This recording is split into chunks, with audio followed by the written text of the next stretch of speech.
বিন্যাসের সবচেয়ে ইম্পর্টেন্ট সূত্রটা করতে যাচ্ছি, সেটা হচ্ছে বেসিক ফর্মুলা 3। আচ্ছা, বেসিক ফর্মুলা 3টা কিরকম?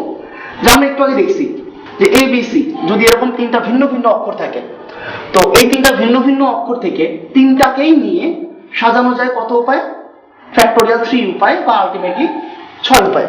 কিন্তু আমরা ওইখানে বারবার একটা শর্তের কথা বলতেছিলাম। আমরা বলতেছিলাম যে যেই জিনিসগুলো নিয়ে আমরা কাজ করব তারা সবাই ভিন্ন ভিন্ন হবে। তার কারণে কিন্তু আমরা মানুষের এক্সাম্পল চুজ করছিলাম যে 5 জন মানুষ একটা বাসের মধ্যে উঠছে, তো 5 জন মানুষ নিশ্চয়ই সবাই সবার চেয়ে আলাদা হবে, কোনো 2 জন মানুষ তো নিশ্চয়ই সেম হতে পারে না। তো আমাদের মেইন কথা ছিল যে যে কয়জনকে নিয়ে কাজ করতেছি ওই n সংখ্যক সবাই পরস্পর ভিন্ন ভিন্ন হবে।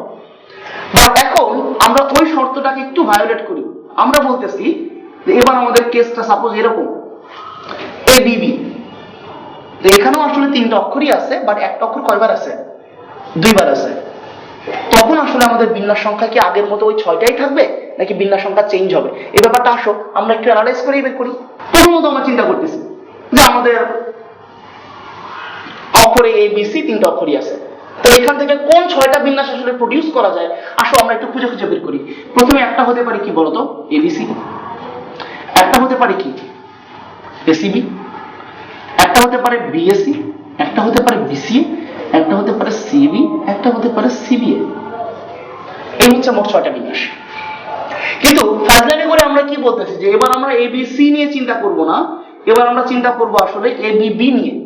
দ্যাট মিন্স প্রত্যেকটা সি কে আমরা এখন কি বানাই ফেলতে পারি বলতো? বি বানাই ফেলতে পারি প্রত্যেকটা সি কে, কারণ বেসিক জায়গাতে সি কে কি বানানো হয়েছে? বি বানানো হয়েছে। তাহলে সি মসো বি লেখো, সি মসো বি লেখো, সি মসো বি লেখো, সি মসো বি লেখো, সি মসো মসো বি লেখো লেখো। ওকে, তো এখন হচ্ছে আমাদের নতুন বিন্যাস সংখ্যা। কিন্তু এই যে নতুন বিন্যাস সংখ্যা বলতেই পারো ভাইয়া এখনো তো 6টা বিন্যাসই দেখা যাচ্ছে। চোখ মেলে তাকাও, এই 2টা বিন্যাস কি একই বিন্যাস নাকি ডিফারেন্ট বিন্যাস? একই বিন্যাস। তাহলে আমি বলতে পারি যে এই 2টা মিলে অ্যাকচুয়ালি একটা বিন্যাস, কারণ এই 2 জন আলাদা কোনো বিন্যাস নয়, একই বিন্যাস। আবার এই 2 জন মিলে কিন্তু একটা বিন্যাস, কারণ এখানেও BAB বাদ, এখানেও BAB বাদ। সিমিলারলি এখানেও কিন্তু ডিফারেন্ট বিন্যাস না, এখানেও কয়টা বিন্যাস মাত্র? এখানেও কিন্তু একটা বিন্যাস BBA BBA। তাহলে প্রতি 2টা করে বিন্যাস একটা বিন্যাসে পরিণত হলো। তাহলে এখানে আমাদের বিন্যাস কিন্তু আর 6টা নাই, বিন্যাস আছে আসলে কয়টা? 3টা। কিন্তু এই জিনিসটাকে আমরা এখন একটু ম্যাথমেটিক্যালি প্রকাশ করব। কিরকম করে? যে আমরা বলতে পারি যে 2টা করে বিন্যাস একটা বিন্যাসে পরিণত হয়, 2টা করে বিন্যাস একটা বিন্যাসে পরিণত হয়।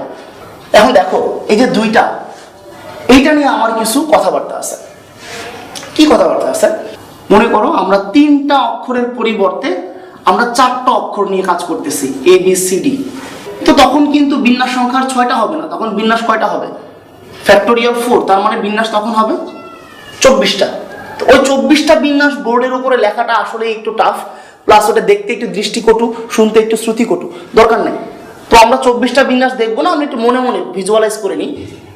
তখন যদি আমি একটা কাজ করতাম যে 2টা অক্ষরকে চেঞ্জ করে আগেরটার মতো বানাই ফেললাম, সাপোজ ABBB বানাই ফেললাম, তখন আসলে মেইন বিন্যাসগুলোর মধ্যে কোথায় চেঞ্জ আসবে? প্রত্যেকটা সি বিতে পরিণত হবে, প্রত্যেকটা ডিও বিতে পরিণত হবে। তখন তুমি যদি এটা একটু খাতায় ম্যানুয়ালি করে দেখো, তুমি যা দেখবা যে এই যে 3টা অক্ষরকে একই বানাই ফেলছো, তার কারণে প্রতি 6টা করে বিন্যাস একটাতে পরিণত হয়েছে।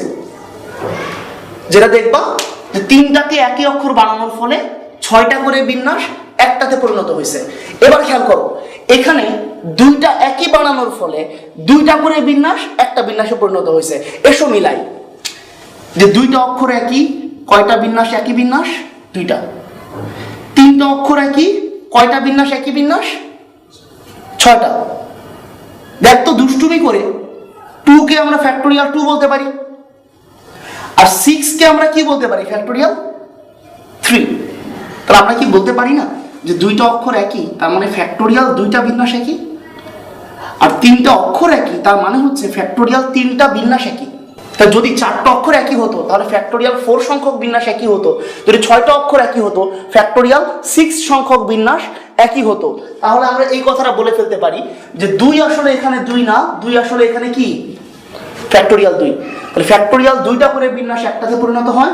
তাহলে অতএব আমাদের এখানে পাওয়ার কথা ছিল কয়টা বিন্যাস? ফ্যাক্টোরিয়াল 3টা। তাহলে ফ্যাক্টোরিয়াল 3টা করে বিন্যাস কয়টা বিন্যাসে পরিণত হয়? সিম্পল ঐকিক নিয়ম, ফ্যাক্টোরিয়াল 3 বাই ফ্যাক্টোরিয়াল 2, এরকম। মেবি এটা বোঝা গেছে। এখন আসো আমরা একটু জেনারেল কেসের দিকে যাই, যে এখানে আমাদের অক্ষর ছিল মোটমাট কয়টা? 3টা। আমরা চিন্তা করতেছি না ভাই আমাদের অক্ষর মোটমাট 3টা না, আমাদের এখন অক্ষর মোটমাট কয়টা? nটা। আর n এখানে কয়টা অক্ষর একই ছিল? 2টা। এবার আমরা চিন্তা করতেছি না, এবার আমাদের একই অক্ষর হচ্ছে pটা। খুব সিম্পল ভাই, ওখানে आंसर ফ্যাক্টোরিয়াল 3 বাই ফ্যাক্টোরিয়াল 2, এখানে आंसर হবে কত? Factorial n by factorial p। এখন মনে করো কেস আসলে এরকম না, কেস হচ্ছে আর একটু উড়াধুরা। কিরকম? যে মনে করো A A B B B C C C D D E E, এরকম টাইপের কেস। তখন আমাদের আনসারটা আমরা কিভাবে লিখবো? এবার একদম মোস্ট জেনারেল সূত্র যেটা, সেটা হচ্ছে এখানে আমাদের মোট অক্ষর কয়টা আছে? 1টা 2টা 3টা 4টা 5টা 6টা 7টা 8টা 9টা 10টা 11টা 12টা। আমরা প্রথমেই 12টার ফ্যাক্টোরিয়াল লিখে দিব, তার কারণ এখানে মোট অক্ষর যে কয়টা তাকে আমরা বলতেছি n, আর n এর ফ্যাক্টোরিয়াল যাবে কোথায়? উপরে। এবার দেখো এখানে a কয়টা আছে? 2টা। এবং আমরা বলছি যে কয়টা রিপিটেশন তত ফ্যাক্টোরিয়াল নিচে। তাহলে a আছে 2 বার, তাহলে নিচে যাবে একটা 2 এর ফ্যাক্টোরিয়াল। আবার দেখো b আছে কয়বার? 3 বার, তাহলে নিচে যাবে একটা 3 এর ফ্যাক্টোরিয়াল। c আছে 3 বার আর একটা 3 এর ফ্যাক্টোরিয়াল, d 2 বার আর একটা 2 এর ফ্যাক্টোরিয়াল, আর e 2 বার আর একটা 2 এর ফ্যাক্টোরিয়াল। তার মানে এই সূত্রটাকে আমরা আসলে এক্সটেন্ড করতে পারি এইভাবে, যে factorial n divided by factorial p factorial q factorial r চুচুচু চুচুচু। ওকে, এই পর্যায়ে আমরা একটা অঙ্ক করে ফেলি এখান থেকে, যে খুব সিম্পল কোশ্চেন, যে পারমুটেশন শব্দটি অক্ষরগুলিকে কত উপায়ে সাজানো যায়? পারমুটেশন শব্দটির অক্ষরগুলিকে কত উপায়ে সাজানো যায়? তো সলিউশনের মধ্যে গেলে আমরা দেখব যে জাস্ট আগে যে আমরা থিওরিটা করলাম ওই থিওরির অ্যাপ্লিকেশন হচ্ছে এই অঙ্কটা। যে আমরা দেখব এখানে মোটমাট কয়টা অক্ষর আছে। আমরা বলেছিলাম যে এখানে মোট 1টা 2টা 3টা 4টা 5টা 6টা 7টা 8টা 9টা 10টা 11টা অক্ষর আছে। তো আমরা বলছিলাম যে মোট যে কয়টা অক্ষর সেটা হচ্ছে আমাদের n এর value, r factorial n always উপরে থাকে। তাহলে এখানে আসলে যেহেতু 11টা অক্ষর, তাই উপরে যাবে হচ্ছে ফ্যাক্টোরিয়াল 11। আর আমরা বলছিলাম আমরা খেয়াল করব যদি কোনোটা রিপিটেশন থাকে তাহলে যে কয়বার রিপিট হয়েছে সেটা ফ্যাক্টোরিয়াল নিচে থাকবে। তাহলে এখানে কোনো কিছু রিপিটেশন হয়েছে, দেখো তো এখানে অ্যাকচুয়ালি টি 2 বার আছে আর কোনোটারই রিপিটেশন নাই। তো যেহেতু টি 2 বার আছে তাহলে নিচে আসবে একটা ফ্যাক্টোরিয়াল 2, এটা অ্যান্সার। এবার ফ্রি অঙ্কটা, এটা আমি প্রায় ক্লাসে স্টুডেন্টদের করতে দিই এবং ম্যাক্সিমাম সময় তারা ভুল করে, যে ম্যাথমেটিক্স শব্দটির অক্ষরগুলিকে কত উপায়ে সাজানো যায়। আরেকটার মধ্যে সেম কোশ্চেন, ম্যাথমেটিক্স শব্দটির অক্ষরগুলিকে কত উপায়ে সাজানো যায়। তো আসো আমরা সলিউশনের মধ্যে যাই। তো সলিউশনেরও এখানে 2টা পার্ট করি আসো, একটা হচ্ছে ভুল সলিউশন আর আরেকটা হচ্ছে শুদ্ধ সলিউশন।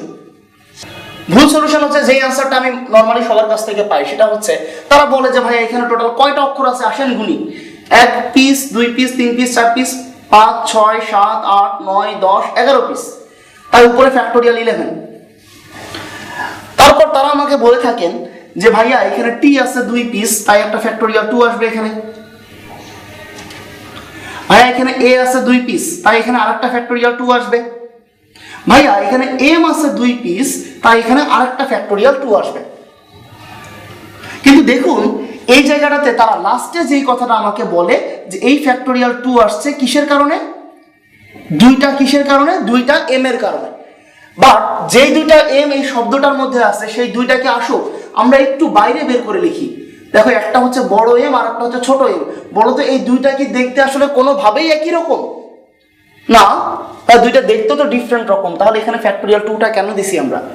এই ফ্যাক্টোরিয়াল 2টা দেওয়া উচিত হয় নাই, এই ফ্যাক্টোরিয়াল 2টা হবে না। কিন্তু সবার আর্গুমেন্ট ভাইয়া এম তো এমই, 2টা এম বড় এম আর ছোট এম তো কি হয়েছে ভাই, এম যে এমই সেটা তো আমি বুঝি, বিন্যাস তো বোঝে না। সো এখানে এই ফ্যাক্টোরিয়াল 2টা হবে না। সো শুদ্ধ সলিউশন হচ্ছে factorial 11 by factorial 2 into factorial 2।